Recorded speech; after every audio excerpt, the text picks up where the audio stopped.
Assalamualaikum warahmatullahi wabarakatuh.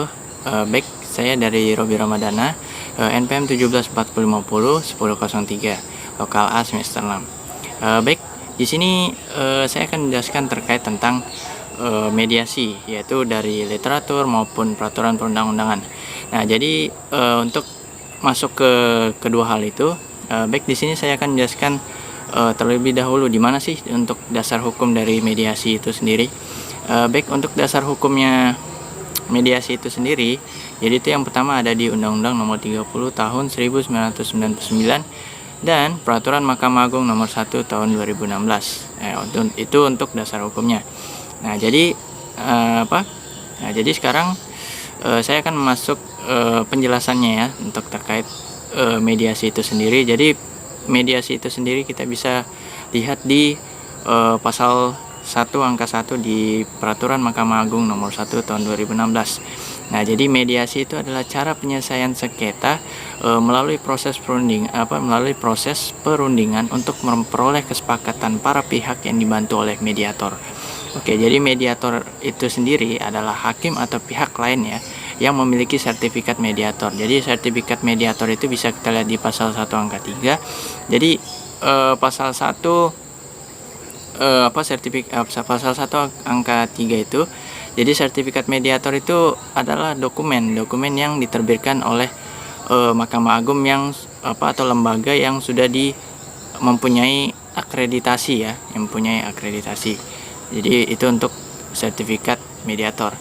Nah, jadi yang memiliki sertifikat, jadi kita sambung tadi ya. Jadi yang memiliki sertifikat mediator ya, jadi yaitu sebagai pihak yang netral untuk membantu para pihak dalam proses perundingan guna mencari berbagai kemungkinan dalam penyelesaian sengketa.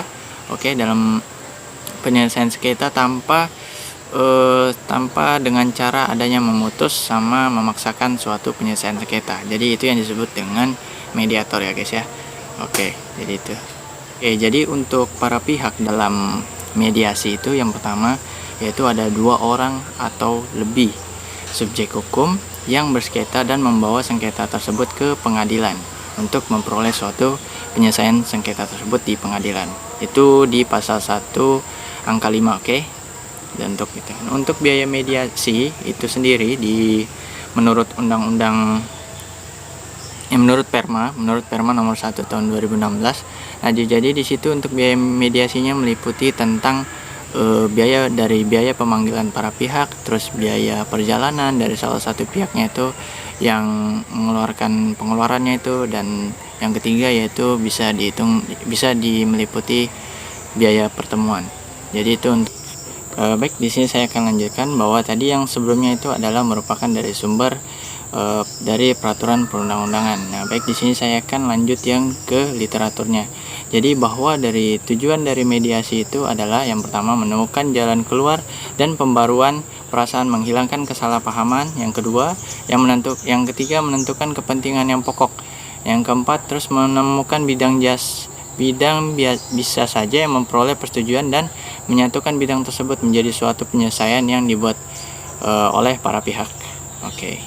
Nah, dan untuk jenis-jenis mediasi. Jadi untuk jenis-jenis yang pertama itu dalam mediasi dalam sistem peradilan. Jadi mediasi dalam sistem peradilan itu bisa kita temukan di dalam pasal 130 HIR. Jadi di dalamnya itu bahwa mediasi dalam sistem peradilan itu akan menghasilkan suatu produk dalam bentuk akta persetujuan damai atau disebut dengan akta perdamaian.